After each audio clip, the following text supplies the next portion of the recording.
Hello everyone and welcome to our part 3 on the topic of self-harm. And in this video today we're going to be discussing about the factors that make self-harm to be more likely, and we might also discuss about the treatments and the complications that might result from self-harm. So stay tuned. Various factors make a person likely to self-harm, and these factors include age.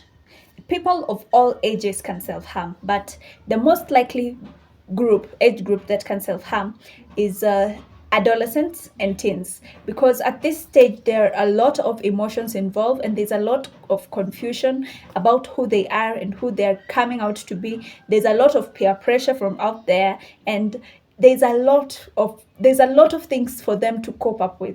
So it's important for you to have a very good relationship with your teen at this time when they get to that teenager stage, so that they can be able to share with you what they're actually going through. It's also very important for you to take them through some sessions of how to be self-confident and how to love themselves and take care of themselves and consider themselves first before they consider any other person's opinion. Other than that, we have sex. People of both sexes tend to self-harm, but the females tend to self-harm more than the males. So it's very good for you to be a little bit keen on your female friends. That isn't really right, because these days men hold back their emotions. They don't say things that they are going through. So they are also definitely going to be victims of self-harm. Next, we have people who have undergone trauma. Sometimes when someone goes through a traumatic situation, it's very hard for you as a friend or as a parent to know how to help. But it's very good for you as a friend or as a parent to stay very close to someone who has experienced a traumatic event, so that you can be able to keep track and help them not to sink. Sometimes people just shut down. So it's very good for you to keep them as active as possible so that they don't shut down and lock people out of their world. It can lead to even depression. Next, we have identity. Sometimes people, especially when they reach a certain age, they get confused on their identity. They are not so sure about who they are, and they also get confused on sexuality. This is a topic that I'll be talking about in another session when we are finally on the topic of sexuality and identity. Next, we have peer pressure. I think we understand what peer pressure is. When people around you or people of your age, they're just doing things and you feel the urge to also join in because everyone is doing it. We also have mental health disorder such as depression.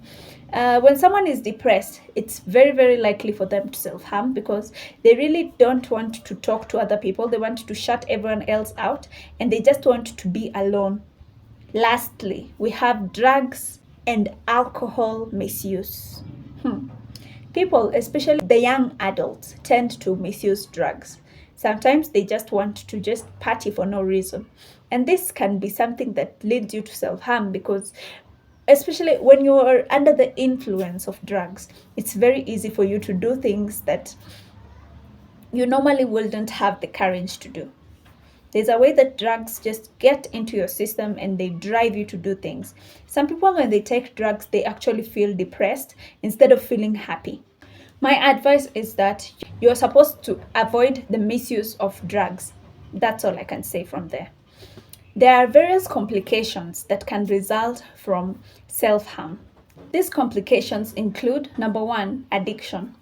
When you find out that you self-harmed the first time and you find out that, oh, I didn't die, then it becomes very likely for you to self-harm again. Because once you relieve that pressure by harming yourself, then you feel like this is the ultimate solution that can help me to be able to relieve my pressure anytime I feel like I am having very strong emotions that I can't let out. Secondly, we have infections from the wounds that you inflict on yourself. Most of the time when you're self-harming, you want to hide those wounds, but there's a very, very likely chance that you are going to have infections from those wounds because, number one, the items that you use aren't really sterilized. That doesn't mean that you should start sterilizing your items. Thirdly, we have accidental fatal injury. And we see a case like the story I was talking about in my previous episode, that sometimes when you self-harm, you can end up overbleeding, and this might lead for you to have a fatal injury, or it might even lead to death. Next, we have permanent scarring. If you keep self-harming, then definitely some scars won't heal, especially when you are repetitive and you're cutting the same place because the parts to cut are over or something. It's very easy for you to have permanent scarring, and then your skin won't look that beautiful, and that would be so sad. Increased risk of suicide. Self-harming doesn't necessarily mean that you're feeling suicidal, but most of the time when you keep self-harming, it reaches a point that your body is already used to the pain and you don't feel the pain anymore. And when you don't feel the pain anymore, you don't feel the need to be alive, or you can get depressed.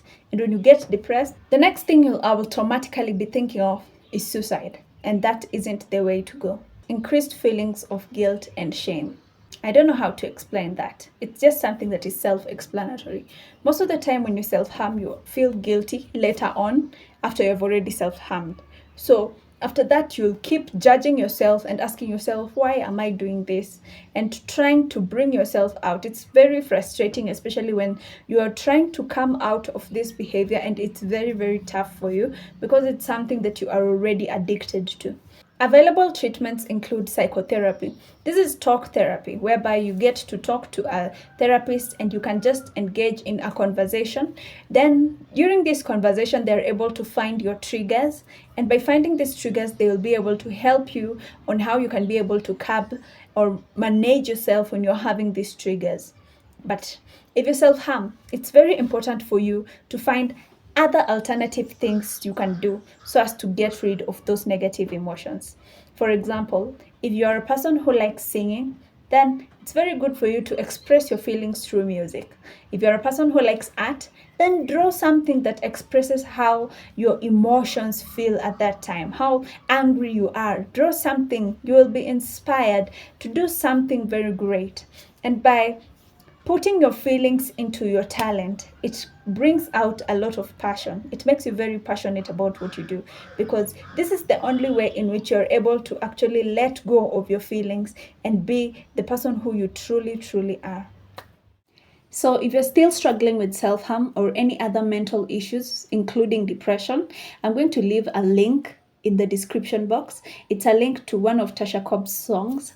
In the video, Tasha Cobbs talks about her own personal experience with depression in the course of the song. So you have to listen to the whole song so that you can be able to get that message. And other than that, you get to be reminded that you are never alone because God is always in the room. So stay tuned for my next episode.